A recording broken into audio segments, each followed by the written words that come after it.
जय श्री श्याम सभी श्याम प्रेमियों को। कैसे हैं आप सभी? आशा करती हूँ बांके बिहारी जी की कृपा से आप सभी कुशल मंगल होंगे। आज मैं आपके समक्ष एक कहानी लेकर आई हूँ। कहानी का शीर्षक है दार्शनिक और उसका शिष्य। तो कहानी शुरू करती हूँ। एक दार्शनिक अपने शिष्य के साथ कहीं से गुजर रहा था। एक दार्शनिक था, वो अपने शिष्य के साथ कहीं से जा रहा था।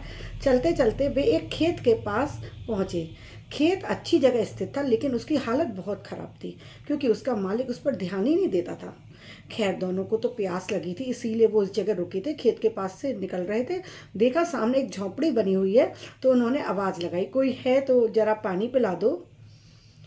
अंदर से एक आदमी निकला, उसके साथ उसकी पत्नी और 3 बच्चे थे। सभी फटे पुराने कपड़ों में। बिल्कुल लग रहा था कि इनकी बहुत दयनीय स्थिति है, बहुत मुश्किल से जीवन बसर करते होंगे। दार्शनिक बोला, श्रीमान क्या हमें पानी पिला सकते हो? बड़ी प्यास लगी है। आदमी बोला, जरूर, पानी मैं अभी लेकर आता हूँ, आप इधर बैठिए। उसने एक चारपाई बिछी हुई थी, उस पर उन दोनों को बैठा दिया। मैं देख रहा हूँ, दार्शनिक बोलता है उस व्यक्ति से, कि मैं देख रहा हूँ कि आपका खेत तो बहुत बड़ा है, पर इसमें कोई फसल नहीं बोते हो आप, ना कोई फल के वृक्ष दिखाई दे रहे, तो आखिर आप लोगों का गुजारा कैसे होता है? तो वो व्यक्ति बोला, जी हमारे पास ना एक भैंस है, उसी का ही काफ़ी दूध निकल आता है, तो वो हम बेच देते हैं और जो बचता है उसी से अपने घर में दूध पानी हो जाता है, खर्चा निकल आता है उसी से ही, वही खाना पीने में काम आ जाता है। दार्शनिक और सब सुन रहे थे। उन्होंने आदमी को बहुत समझाने की कोशिश करी कि तुम्हारा खेत है, इस पर काम करो तो तुम्हारा ये सब जीवन सही हो जाएगा, इतने परेशान जो रहते हो। लेकिन उस आदमी ने उनकी तो सुनी नहीं।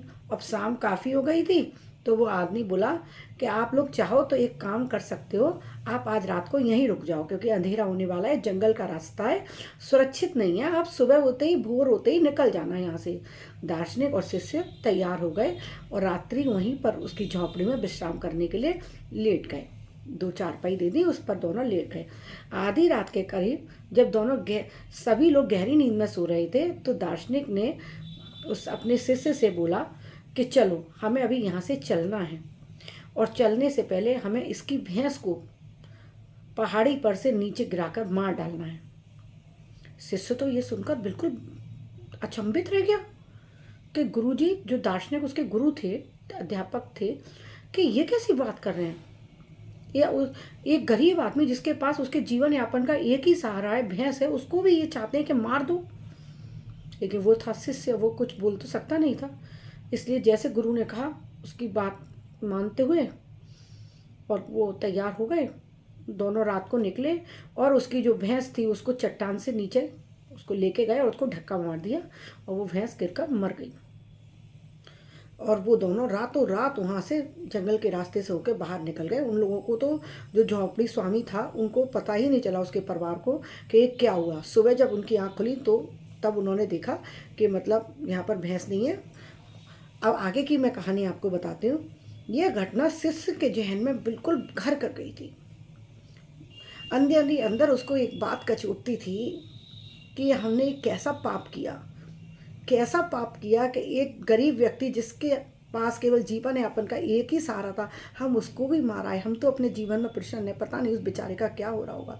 इस तरीके से हर समय उसके मन में विचार आते रहते थे और ऐसे करते करते 10 साल बीत गए। अब वो जो शिष्य था वो एक सफल उद्यमी बन गया था, व्यापारी बन गया था। उसने सोचा क्यों ना अपनी गलती का पश्चाताप करने के लिए एक बार फिर से उस आदमी के पास जाया जाए, उससे एक बार मिला तो जाए। उसकी कुछ आर्थिक मदद करनी होगी तो कर दूंगा, क्योंकि अब तो मेरा सामर्थ्य है मेरे में इतनी, मैं उद्यमी बन चुका हूँ, तो मैं अगर उसको मेरी मदद की ज़रूरत होगी तो मैं ज़रूर करके आऊँगा। मैंने तो उसकी भैंस मारने में मदद की ना। शिष्य को जब वो वहाँ पहुँचा गाँव, उस खेत के पास, तो देखकर अचंभित रह गया कि वहाँ तो वो खेत पूरा फसल से लदा पड़ा हुआ है, फलों के बगीचे बने हुए हैं उसमें, तो टूटे फूटे घर की जगह एक बहुत शानदार बंगला बन गया है।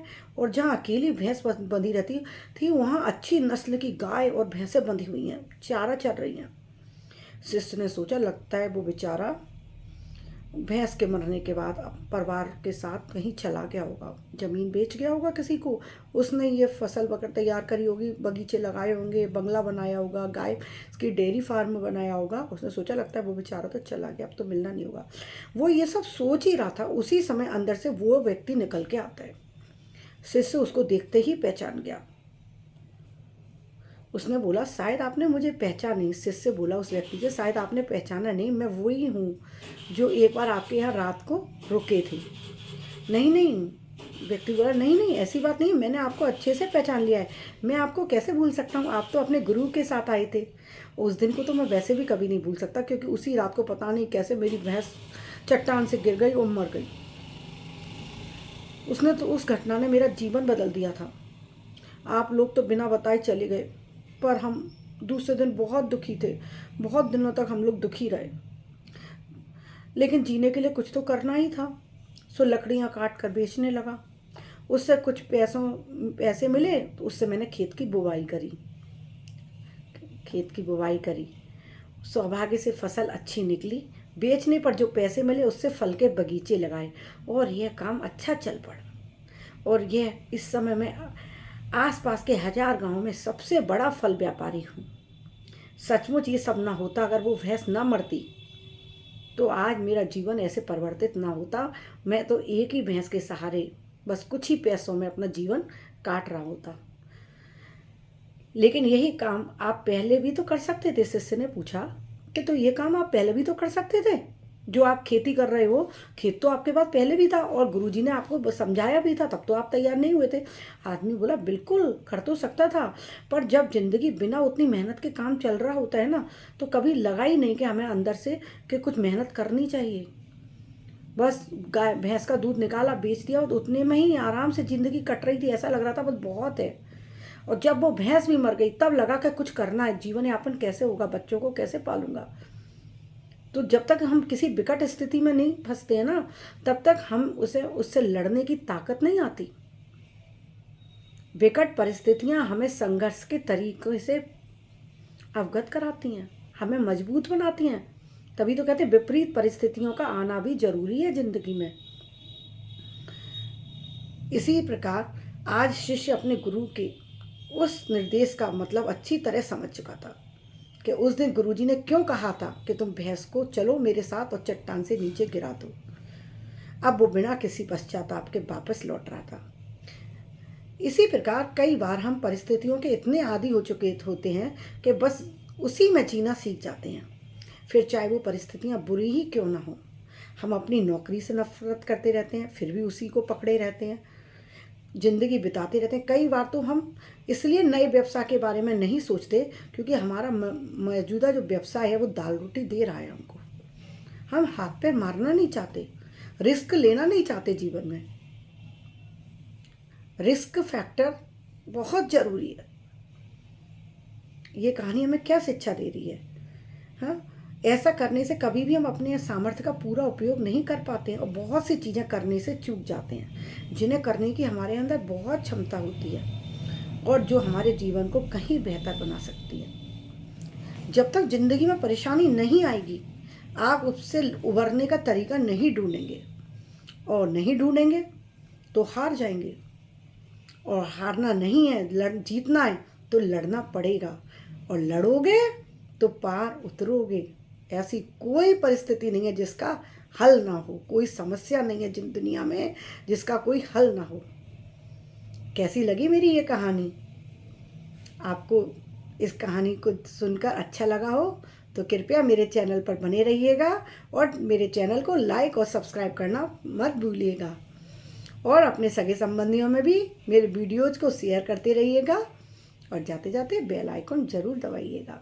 अभी के लिए राधे राधे।